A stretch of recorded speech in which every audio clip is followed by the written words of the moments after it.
नमस्कार दोस्तों। सरहपा तिलोपा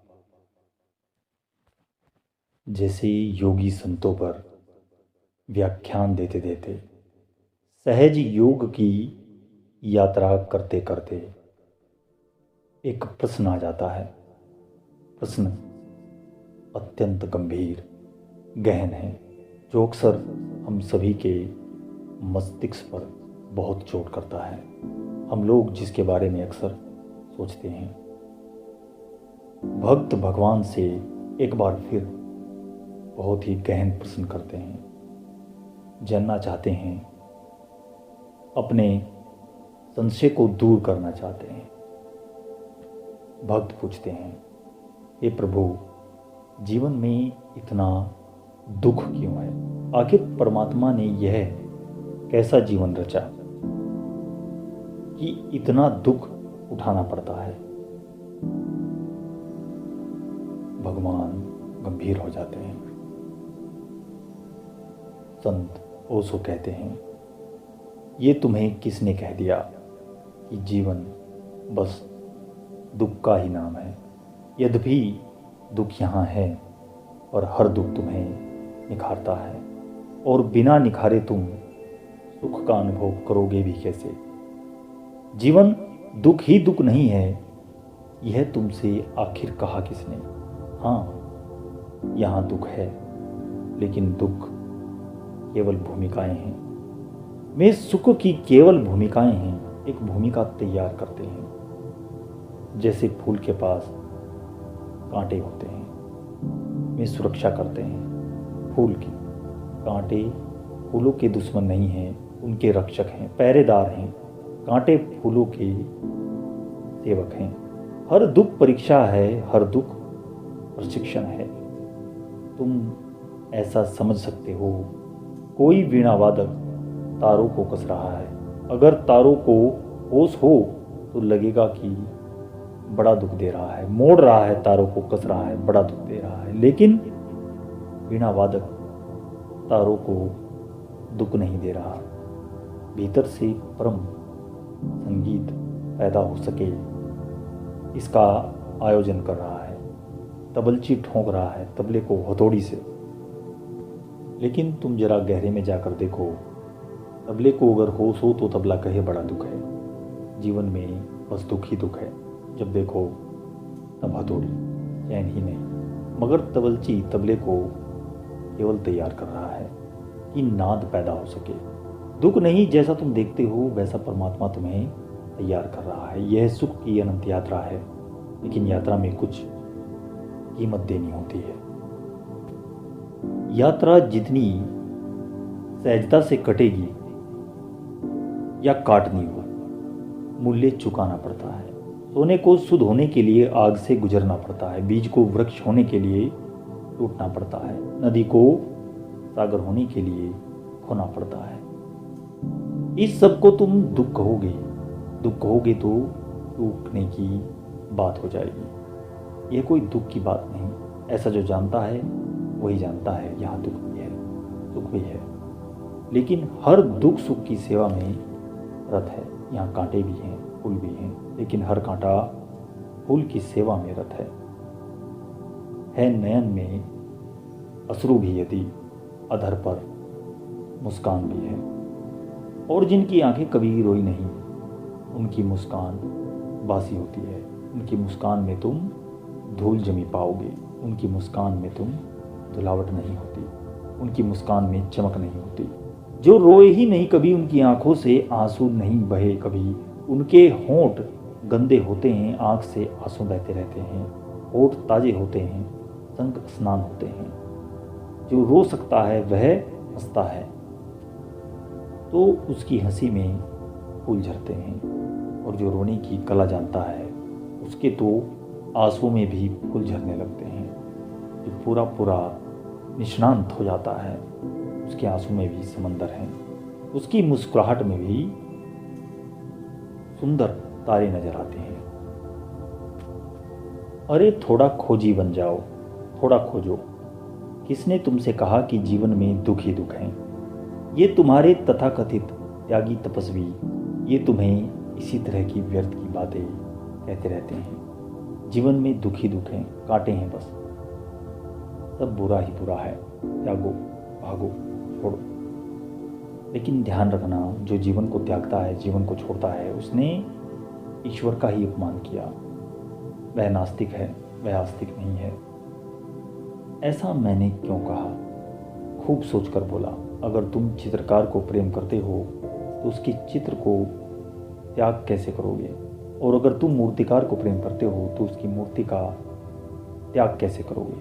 और अगर तुमने किसी संगीत वाले को पसंद कर लिया तो उसकी वीणा को सिर माथे ही धरोगे या अपमान करोगे? परमात्मा ने अगर यह सृष्टि रची है तो तुम इसका त्याग कैसे करोगे? इसके त्याग में तो परमात्मा के प्रति शिकायत है। इसके त्याग में तो यह घोषणा है, यह तूने क्यों बनाई? इसके त्याग में तो ये बात साफ जाहिर हो जाती है, तूने जो किया वो अच्छा नहीं किया। ये कैसा जगत है? हम बना लेते तुझसे अच्छा, यह तूने बनाया ही। यह कैसा दुख है? दुख भर दिया है? नहीं, दुख ही दुख नहीं है। दुख पृष्ठभूमि है सुख की। और जैसे रात में ही तारे हैं, दिखाई पड़ते हैं, दिन में भी तारे होते हैं आकाश में, कहीं भाग नहीं जाते। कोई दिन में संन्यास नहीं लेते तारे, दिन में भी आकाश में तारे होते हैं। बस सूर्य की प्रकाश की वजह से तुम्हें दिखाई नहीं देते, वो एक अलग बात है। लेकिन दिखाई नहीं पड़ते क्योंकि पृष्ठभूमि नहीं है। अंधेरे की पृष्ठभूमि चाहिए, इसलिए जितनी अंधेरी रात होती है उतनी तारे जगमगाते हैं। अमावस की रात तारों में जैसी ज्योति होती है वैसी कभी नहीं होती। काले ब्लैक बोर्ड पर लिखते हैं, सफ़ेद खड़िया से सफ़ेद दीवार पर लिखो, कुछ दिखाई नहीं पड़ेगा। लिखावट भी हो जाएगी, कुछ दिखाई नहीं पड़ेगा। तो तुम समझ लो, आंसू मुस्कुराहटों की पृष्ठभूमि है, और तुम पृष्ठभूमि को छोड़ दोगे तो तुम्हारा जीवन बिल्कुल नीरस हो जाएगा, अस्त व्यस्त हो जाएगा। है नयन में अश्रु भी यदि अधर पर मुस्कान भी है। प्रार्थना बेला पुजारिन क्यों प्रकंपित गाथ तेरा। है यहाँ अवहेलना भी पर यहाँ वरदान भी है। नयन में अश्रु भी यदि अधर पर मुस्कान भी है। वह जीवन का पथ है सुना जिसमें कांटों के ताल नहीं। वह मानव का मानस सुना जिसमें उठते उद्गार नहीं। ऐसी ही कुछ बात है बस। तुमने एक मज़े की बात देखी कि अगर रात कोई मधुर मीठा सपना चलता हो तो कभी नींद नहीं टूटती। जैसे तुम सम्राट हो गए, सोने के महल, सभी तरह की सुविधाएं, महफिलें, नाच गाना, सब कुछ, इतना मधुर सपना चल रहा है, नींद कैसे टूटे भला? मधुर ही मधुर नींद क्यों टूटे? लेकिन तुम एक दुख स्वप्न देखते हो, एक सिंह तुम्हारे पीछे है और पास आता जा रहा है। तुम भाग रहे हो, प्राण छोड़कर भाग रहे हो, पहाड़ियाँ भागे जा रहे हो, बड़ी छलांगे, पत्थरों से टकरा रहे हो, गिर रहे हो, लहूलुहान हो रहे हो, और आखिर में सिंह ने तुम्हारी पीठ पर हाथ रखा कि अब तुम्हारी नींद लगी रहेगी। एकदम नींद खुल जाती है। तुम पाओगे कि वहाँ कोई भी नहीं, वो तो किसी घर वाले का ही हाथ था जिससे तुमने बस समझ लिया ऐसा। जब कोई दुख का स्वप्न होता है तत्क्षण नींद तोड़ देता है। इस जगत में जो दुख हमें जागरण के लिए उपाय हैं, यह जगत बिल्कुल सोया हुआ होता है। अगर यहाँ दुख ना होते, जरा सोचो, दुख ना होता तो बुद्ध कहाँ से होते, बुद्धत्व कहाँ पैदा होता? इस जगत में दुख है तो आदमी ने विचार किया, सोचो, ध्यान किया। दुख है तो आदमी ने खोज की, अन्वेषण किया। दुख है तो कांटे चुभे तो फूलों की तलाश शुरू हुई। मृत्यु है इसलिए अमृत की खोज शुरू हुई। तो तुम मृत्यु को दुश्मन न समझो। ये बात बहुत पुरानी है, लेकिन यहीं से बुद्ध का जन्म हुआ। इन्हीं बातों ने भूमिका तैयार की। बुद्ध जब तक जवान हुए उन्हें पता ही नहीं था कि मौत होती ही क्या है। तो स्वभावतः जब पहली दफा उन्होंने बूढ़े को देखा तो वे चौंके। सारथी ने कहा, इसे कुछ नहीं हो गया, कुछ खास बात नहीं। सभी इसी तरह बूढ़े हो जाते हैं। बुद्ध ने तत्क्षण पूछा, क्या मैं भी बूढ़ा हो जाऊंगा? सारथी ने कहा, होना ही पड़ेगा, ये कोई अपवाद नहीं। और तब बुद्ध ने देखा एक मुर्दा है। उन्होंने पूछा, इसे क्या हुआ? लोग क्यों इसे बांधकर कंधों पर उठाए लिए जाते हैं? सारथी ने कहा, यह आदमी मर गया, यह बुढ़ापे के आगे का कदम है। मर गया, मरना यानी क्या?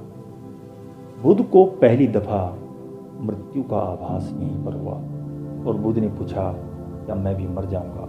क्या एक दिन मुझे भी मरना होगा? या ऐसे ही मैं भी कंधों पर ले जाया जाऊंगा? फिर क्या करूं? सारथी ने कहा, फिर जला देते हैं, और तो कोई उपयोग नहीं, तो मुझे भी एक दिन जला देंगे। बुद्ध ने कहा, तो रथ को वापस लो। वे जा रहे थे एक युवक महोत्सव का उद्घाटन करने। उन्होंने कहा, रथ को वापस लो, अब न कोई युवक है न कोई महोत्सव। अब मुझे जीवन की तलाश करने दो। अब मुझे कुछ ऐसे तत्व को खोजने दो जिसकी मृत्यु नहीं होती और जो बूढ़ा नहीं होता। देखते हो, दुख न होता तो बुद्ध कभी नहीं होते। दुख न होता तो जगत में धर्म होता ही नहीं। जगत में धर्म इसलिए है कि दुख है। दुख न होता तो तुम्हें परमात्मा की कभी याद ना आती। सुख में तो सभी लोग परमात्मा को भूल जाते हैं, दुख में ही थोड़ी बहुत याद आती है। इसलिए दुख का तुम उपयोग समझो, दुख का अभिप्राय समझो। संसार में दुख है क्योंकि संसार में अमृत छिपा पड़ा है। दुख तुम्हें चौंकाएगा, थपथपाएगा, तो अमृत के तुम मालिक हो जाओगे। मृत्यु के पीछे अमृत है, दुख के पीछे सुख है। इस जीवन में इस रसायन को समझो।